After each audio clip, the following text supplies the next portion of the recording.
ലോക്സഭയിൽ പരാജയപ്പെട്ട ഭരണഘടനാ ഭേദഗതി ബില്ലിന്റെ പശ്ചാത്തലത്തിൽ അതിന്റെ കലിപ്പ് പ്രതിപക്ഷത്തോട് തീർക്കുകയാണ് പ്രധാനമന്ത്രി നരേന്ദ്രമോദി.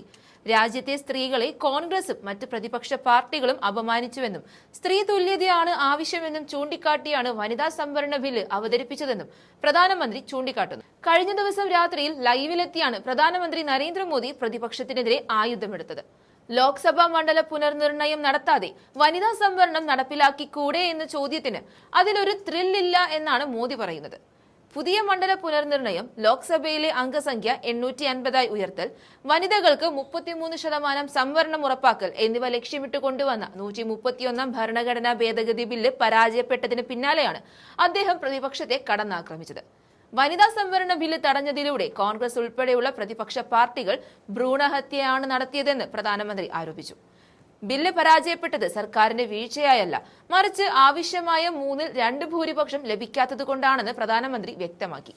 കോൺഗ്രസ്, DMK, തൃണമൂൽ കോൺഗ്രസ്, സമാജ്വാദി പാർട്ടി തുടങ്ങിയ കക്ഷികൾ വനിതാ സംവരണത്തെ എതിർത്തതിലൂടെ വലിയ പാപമാണ് ചെയ്തതെന്നും ഇതിന് രാജ്യം അവർക്ക് ശിക്ഷ നൽകുമെന്നുമൊക്കെ മോദി പറയുന്നുണ്ട്.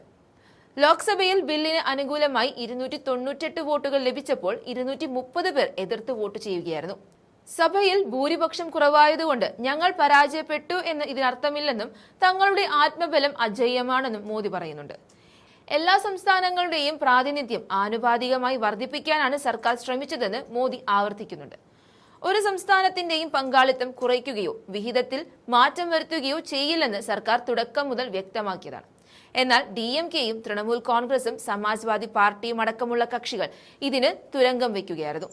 തമിഴ്നാടിന്റെയും ബംഗാളിന്റെയും ശബ്ദം പാർലമെന്റിൽ കൂടുതൽ കരുത്തുറ്റതാക്കാനുള്ള അവസരമാണ് ഈ പാർട്ടികൾ ഇല്ലാതാക്കിയതെന്ന് മോദി കുറ്റപ്പെടുത്തുമ്പോൾ അത് രേഖാമൂലം അറിയിക്കാൻ പ്രധാനമന്ത്രിക്ക് സാധിക്കുന്നില്ല. ലോക്സഭയിൽ ഇപ്പോഴുള്ള 543 സീറ്റുകളിൽ വനിതാ സംവരണം കൊണ്ടുവരൂ, അതിനുശേഷം മതി വനിതകളെ പഠിക്കാനുള്ള വനിതാ സംവരണ ബില്ല് എന്ന് രാജ്യം ഒന്നടങ്കം പറഞ്ഞതോടെയാണ് താൽക്കാലികമായി മോദിയുടെ പത്തി താഴ്ന്നത്. പ്രധാനമന്ത്രി നരേന്ദ്രമോദി രാജ്യത്തോട് മാപ്പ് പറയണമെന്ന ആവശ്യമാണ് കോൺഗ്രസിൽ നിന്ന് ഉണ്ടായിരിക്കുന്നത്. രാജ്യത്തെ സ്ത്രീകളോട് അല്ലെങ്കിൽ സഹോദരിമാരോട് മാപ്പ് പറയുന്നുവെന്നും പറഞ്ഞ് കഴിഞ്ഞ ദിവസം രാത്രി വന്ന് കരഞ്ഞത് രാജ്യം കണ്ടതാണ്. മോദിയുടെ കണ്ണീരിന് രാജ്യത്തെ പൗരന്മാർ പുല്ലുവിലയാണ് നൽകുന്നത്. നോട്ട് നിരോധനത്തിന് പിന്നാലെ വന്ന് കണ്ണീർ നാടകം നടത്തിയ മോദിയെ രാജ്യം ഇനിയും മറന്നിട്ടില്ല. അതിന് പിന്നാലെ വീണ്ടും വന്ന് നാടകം നടത്തുമ്പോൾ അത് കേൾക്കാൻ തയ്യാറല്ലെന്ന് പൗരന്മാർ പറയുന്നുണ്ട്. കോൺഗ്രസോ പ്രതിപക്ഷമോ അല്ല, മോദിയും BJPയുമാണ് യഥാർത്ഥത്തിൽ രാജ്യത്തെ സ്ത്രീകളെ അപമാനിച്ചത്. അവരാണ് രാജ്യത്തെ സ്ത്രീകളെ രാഷ്ട്രീയ ലാഭത്തിനായി ഒരു പ്രദർശന വസ്തുവാക്കി മാറ്റാൻ ശ്രമിച്ചത്. മോദിക്ക് ആരുടെയെങ്കിലും പേരിൽ എപ്പോഴും ഈ രീതിയിൽ കണ്ണീർ നാടകം കളിച്ചുകൊണ്ടേയിരിക്കണം. അതിൽ നിന്നും രാഷ്ട്രീയ ലാഭം നേടി പ്രധാനമന്ത്രി കസേരയിലെ പിടിമുറുക്കിക്കൊണ്ടിരിക്കണം. ചരിത്രത്തിൽ ഒരുപാട് തവണ ഇത് ഈ രാജ്യം കണ്ടതാണ്. പഹൽഗാമിൽ ഭീകരാക്രമണം ഉണ്ടാകുമെന്ന മുന്നറിയിപ്പുണ്ടായിട്ടും ബസ്സിൽ സൈനികരെ അയച്ച് നാണക്കേടുണ്ടാക്കി.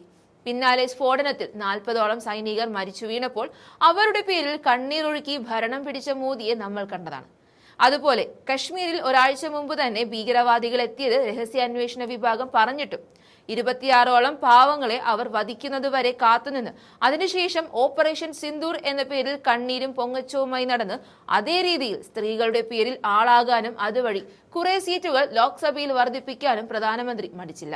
വീണ്ടും സ്ത്രീകളോട് മാപ്പ് പറഞ്ഞ് മറ്റൊരു നാടകവുമായി എത്തുമ്പോൾ ആ പരിപ്പ് ഇനി ഈ കലത്തിൽ വേവില്ലെന്ന് മാത്രം ഓർമ്മിപ്പിക്കാം.